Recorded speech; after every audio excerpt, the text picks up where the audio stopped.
Welcome back, everybody. We're in the projector era of the You Do Woo podcast episodes right now. And I'm so excited because this gal, I think I connected with you, Sarah, like a year ago or so. Okay, Yeah, it so we was a year have ago. Sarah Adler of Simply Real Health. I'm going to put all of her information in the show notes below, but I've had her cookbook for a while and you have two cookbooks, correct? Okay, Yes. so I need to get the other one because I have one and oh my God, I'm just obsessed with it. I'll put that information in here too.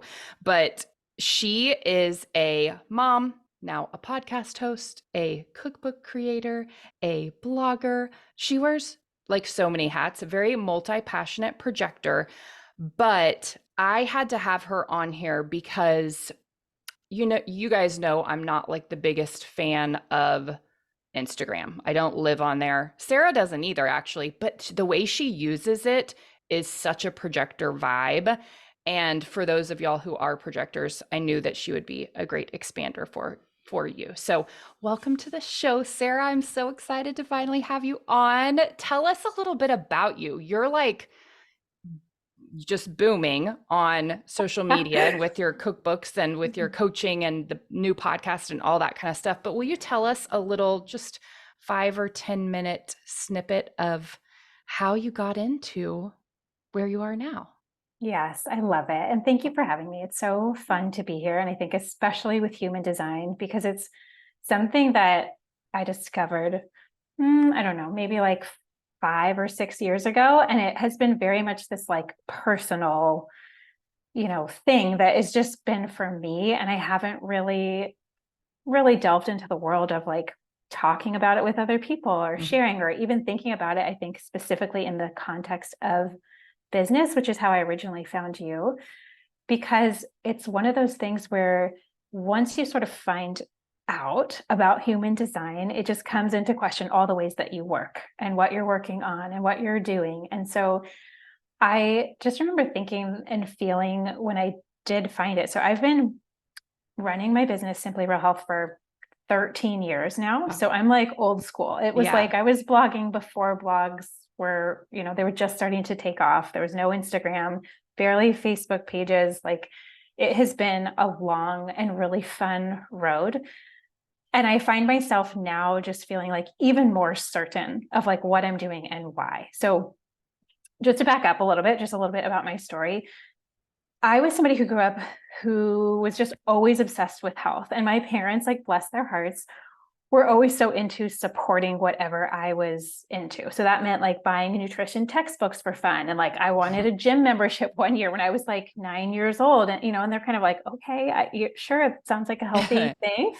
And so I just have always had this deep passion for health and wellness. And that really has like started before I can even remember. Like I loved going to the grocery store. I loved all these things that were not typical or normal, I would say, for a A young child. child, Yeah. right, to be into.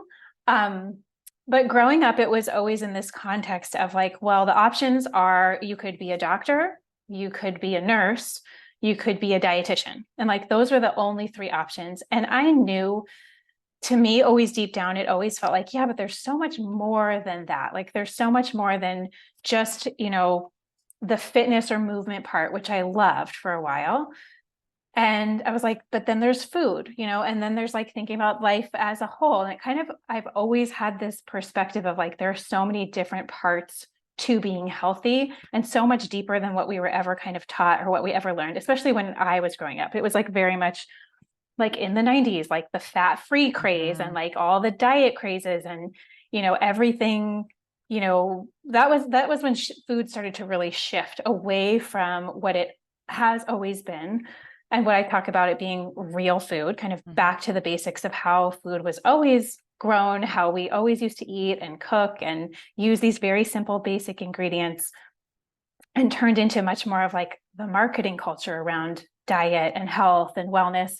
And I got really sucked into that, like so much to the point by the time I went to college, I was full blown like obsessive about working out, about eating perfectly. I was reading about all these different diets and like testing them on myself and trying. And it came from a really pure place. Mhm.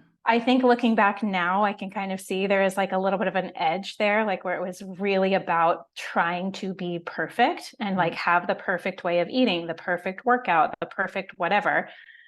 And, now that is so much more part of our culture, just wellness in general. Back then, it was, a very interesting world to try and navigate doing it in a way that was actually healthy. You know what I mean? Like not taking things to the most extreme, which is really where I lived for most of the time, like being very rigid, very extreme about things. There was a right way and a wrong way, and then it always kept changing. The turning point that I had was in college. I got into this study abroad program, and I was so excited to go, except when the moment I found out I actually got in, the only thing I could feel was like fear and panic and anxiety, because all of a sudden I started thinking about the realities of that trip. They wouldn't have the right food. They wouldn't have the right bars, the right protein powder. What gym was I going to go to? Like it was like this big whirlwind in my head that I almost didn't go on that trip. Wow. And going to that trip, I had a really hard time in the beginning because I was trying to recreate the American way of being healthy, but in Italy, which they don't do. They don't go on runs. They do not have gyms. They do not have quote unquote health food. And for like the first half of the trip, I really struggled with that and really tried to like keep up my normal routines. But the whole point, which I can see now, was like to show me this entirely different way of living and being. Yeah. And I remember just sitting at this table watching these two women, Italian women, just eating lunch. And they were so present with each other. They had like a glass of wine, they had some pasta, they had some meat, some salad. They were just having a bunch of different things. And there was no concept or feeling of anxiety around it. There was none of like the dieting tactics of like, oh, take half my pasta away or just nibbling here and there, like all these American ways that we had learned. And they were just actually present. And I remember that moment just like staring at them and having this realization that like, I don't think I've ever had a meal like that in my life. Yeah. Where like I was actually present with the food I was eating or who I was with because I was so wrapped up in my head. Yeah. So then it started this full journey. This is like my life story, Allison. I love it. I love it. This full journey into, well, how are they able to do that? They look beautiful. They're very fit. They're very put together. They're happy. They're healthy.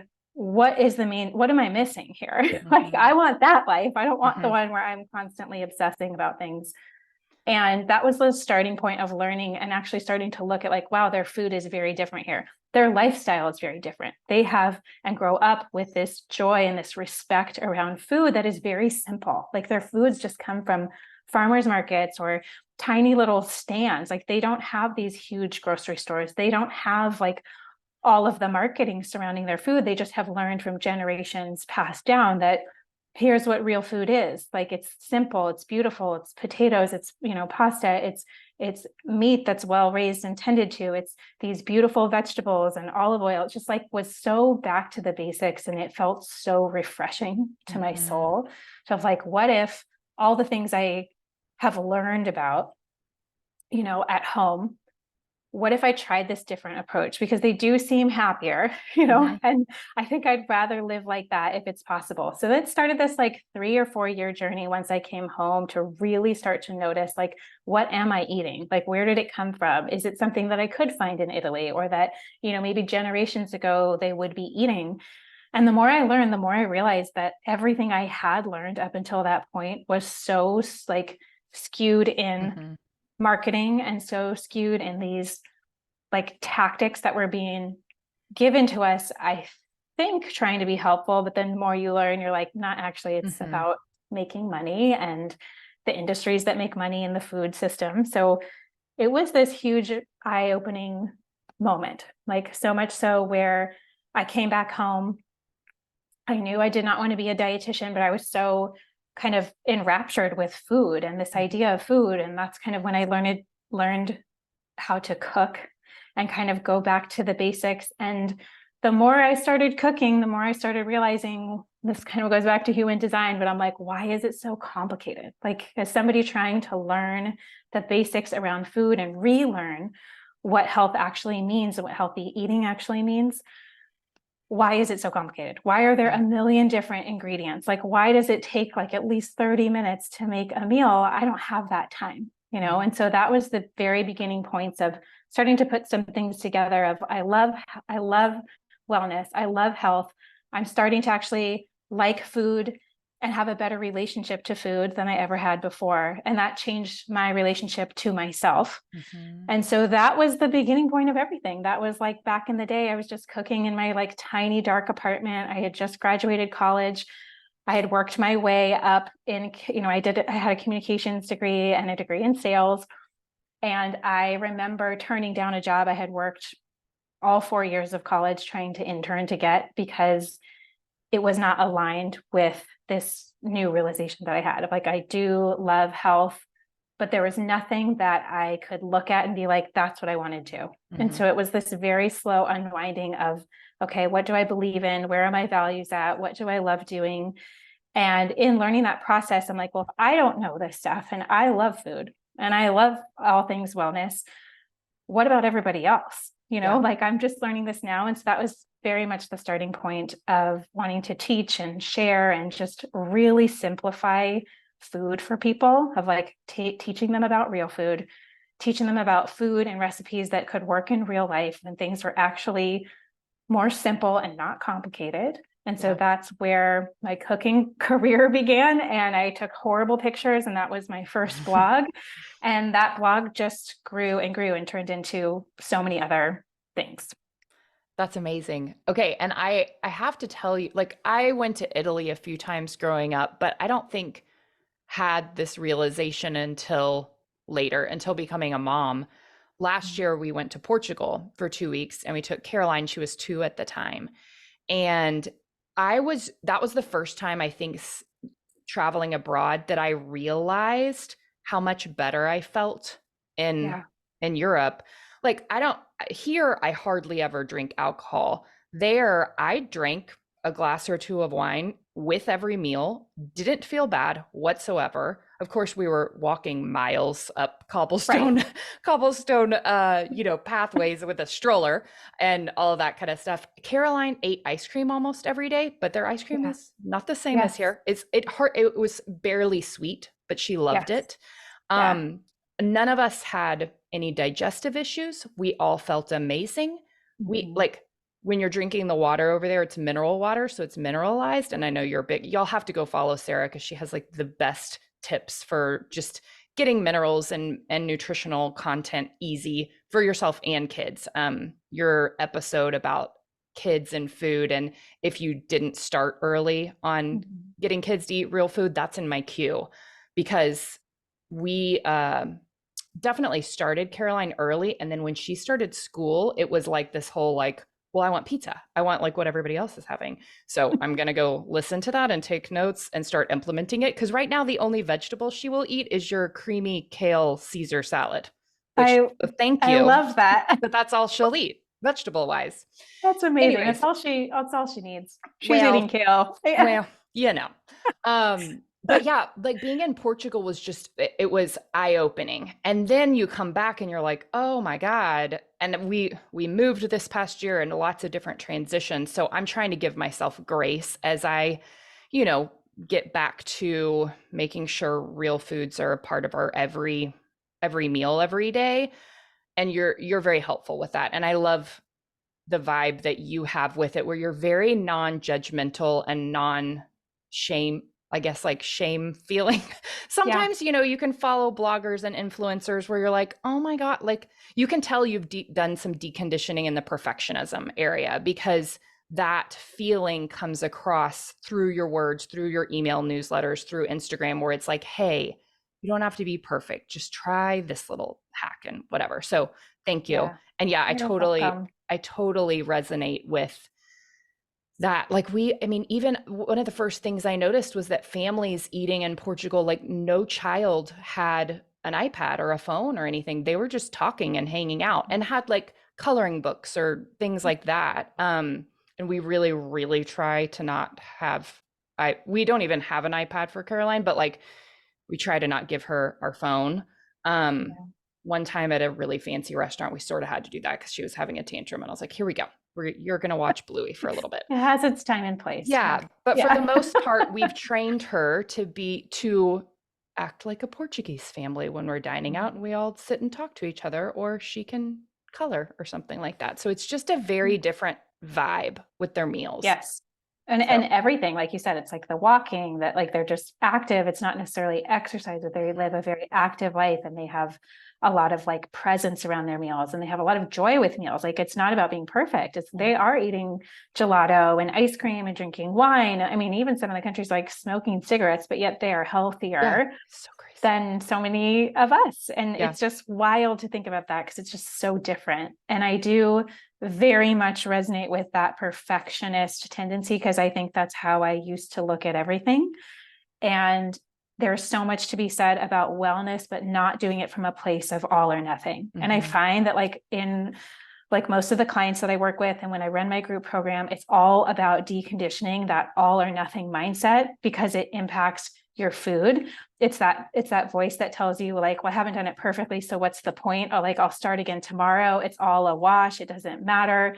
And it's like that sort of mindset is so strong that you actually believe it. But there's so much to be said of like, what if you don't? There are so many more options besides the all or nothing thinking that actually open up so many more, potentials and different ways to see things and different options. And like, it's so much about tiny things that you do over time versus these big, massive extremes. And that goes with everything, like quick fixes and fads and diets. It's like, you could just be like doing loops like around and around and just never getting anywhere and sometimes making it worse for yourself. Like versus what can I do in this moment? Like what small things would really add up over time if it wasn't about being extreme or doing the most or having the biggest transformation. Like what about the smaller, like teeny tiny things, but that's what changes the way your brain works. So it's not only like health is not just only physical, what you're eating and how you're moving. It's like how you're thinking and it's how your emotions are. Like, what's your nervous system like? And I find for most women, like we haven't connected those dots yet, where it's like health, we just think about in that purely physical sense, where there's so much like juiciness to uncover when you start looking at like the mental ways your brain is working and the talk tracks that are repeating themselves and limiting beliefs and stories. It's like if you can connect all those things, I find that living a healthy life is actually so much more easy and it's simple and it's joyful and it's like all the things that we've never learned that it could be when you take out that extreme perfectionist version of it. And I know I have a whole little outline of things I was going to ask Sarah, and these things aren't in there, but I just have a quick thing for you. Being a mom of especially a girl, I know you have a little girl, and that's one of the main things I think about. Like, regardless of what I'm feeding her, the feeling that she has as we make food and eat food is such a big deal. Just as far as growing up, and I love my mom and dad, and they did their best. And if you're listening, I love you. It's okay. But growing up, we would eat in front of the TV, and my dad would be doing his work, and we wouldn't talk. I was the one who would have to every once in a while force like a family dinner. I was like this little child adult at 9 years old being like, let's clean off the table and sit down for a family dinner, And I have the best parents. They're wonderful. And these days we sit down for family dinners and it's so nice and talking. But like growing up, they were just trying to make ends meet. They were so busy, all the things. And I just, to this day, and you're helping me heal this with going through your cookbook and listening to your podcast and everything. But like to this day, I'm just like, food is fuel, period. Eat to be done. I never had any issues with food growing up, like, any kind of problem that I know of, but it was just like let's eat really fast to be done to the next thing. And with Caroline, I very much want to teach her to like enjoy, like have slow meals and enjoy them and practice presence during that time and talk about the making of the food. That's a big deal that you talk about, like is having your kids involved in creating the food, and then they're a lot more likely to Yeah. to try them. And so every time we make your kale salad, Caroline's like, can I help? Can I count out the cashews and like all that kind of stuff? It's so fun. But I just think that's such a big deal. I mean, it's important for boys too, but with girls, with eating disorders and the way that we girls think about food differently than men a lot Yeah. of times. And so I just really want to create a foundation, even as a toddler, of like enjoying your food and food being a positive thing and something to be to slow down around and all that kind of stuff. Yeah, I agree. One of the favorite questions that I ask my kids is like, "Oh, what's your favorite combination? Like of all the things on the Mhm. plate." I'm like, "I like it when the squash plus the, Yeah. something plus the what do you think?" Or like, what's and it kind of gets them being like, "Ooh, what do I want to Yeah, make or create, try. or dip or try or like, ooh, what's my favorite?" And it just, a little bit more like playfulness. I feel Mhm. like we could all use that sometimes as adults. Yeah. It's just one of those good times of the day to remind yourself, like, right, like, how can I keep this like light and fun and, you know, not something that's a chore to do, but like a Totally. delight in life. And that's amazing that you are already thinking about that. I'm not perfect, but we're starting there. So, Yeah. okay. So so everybody knows, Sarah is a 6'2" self-projected projector with all open centers except your throat and your G center are both defined. So very, very, very open as a Hmm. projector. So I didn't realize you found out like over 5 years ago. We found out about human design about the same time. Yeah. And so what was that like? For me, it took me like a good year to really, I was just practicing generator stuff and I didn't really know anything beyond that. What was that like for you finding out you were a projector? I think it was a huge sigh of relief, but I Mhm. also was very doubtful about it because as an entrepreneur, and especially like in the process of creating cookbooks, there is so much like work and time and grind that goes into that. And, building a business back before there was like a lot of tools, like there just Mhm. wasn't. Nowadays, it's so much easier.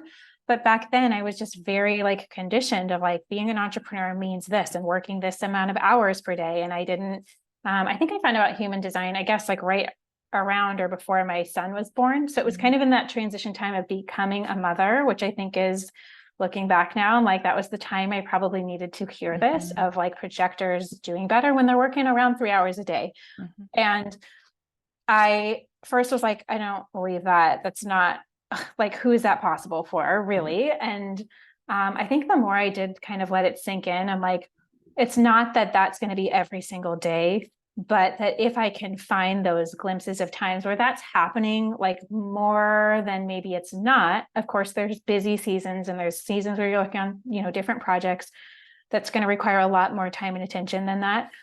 But when I felt my best was when I was working less hours, but doing more higher level stuff. And it was Mhm. kind of like the push that I needed in becoming a mother. And also just, it cascaded down to like learning to grow a team and how Mhm. necessary that was so that I wasn't doing all of the nitty gritty things every single day. And plus, I couldn't. I just had a baby. It was like all these things coming together to Yeah. really be like, that was maybe the old way you operated, but like, this is another option. This is another way you could just try, just test it. And Yeah. I just found that I was like less stressed, less anxious when it was more about the content of what I was working on and how like doing that, the deep work with Cal Newport, like, am I doing my deep work tasks first? Whether that takes 4 hours, 5 hours, whatever, I was not fixated on the hours, but just like on the most more productive tasks at play was always when I felt better, Yeah. less stress, less anxiety, less everything. And I think it's like kind of taken some time to build up the structures in your life in order to be able to tap into that more. Yeah. Um, but yeah, it was kind of a shock to the system. But then once I thought about it, I'm like, yeah, but that maybe is how I operate better, but I sort of feel guilty about that or bad about that. Like, who Yeah. really gets to do that in their life? So it was a lot of like those voices in my head and then working through and with everything, I'm just like, well, just give it a try. Like, doesn't hurt to test this out, see what happens when you do. And then it's really interesting because I think you're the only projector chart that I've seen that everything's open except your throat and G center. So with your throat, so you started your podcast earlier this year, which I'll link in the show notes for y'all so you can go subscribe. Especially if you're a mother, like you must go. Mhm. It has to be one of your weekly listens. It's so good. But how did that change? Like, how did your business change or your life change when you started your podcast? Because I know that that is very big on activating that throat chakra energy. Yes. So it was sort of inspired by human design Okay. because, especially being a projector, when it's all about getting the invite, I found, so the way that I do my group program is that, I have the content, it's all podcast recorded. And then I do a session with them once a week where it's a live Q&A day where I just get on and they submit questions and I can talk through. And I always felt like there was a deeper wisdom that I could tap into then when people were asking questions. It felt more helpful. It felt more like I could really dive a lot deeper into things versus like these surface level things. And so the concept of doing my podcast is about people in my audience, in my community get to submit questions. And every episode is just me answering a question. Yep. So it's like very projector aligned. The episodes are somewhat shorter. I feel like it is helpful because they're things people actually want to know versus me just getting on there and talking.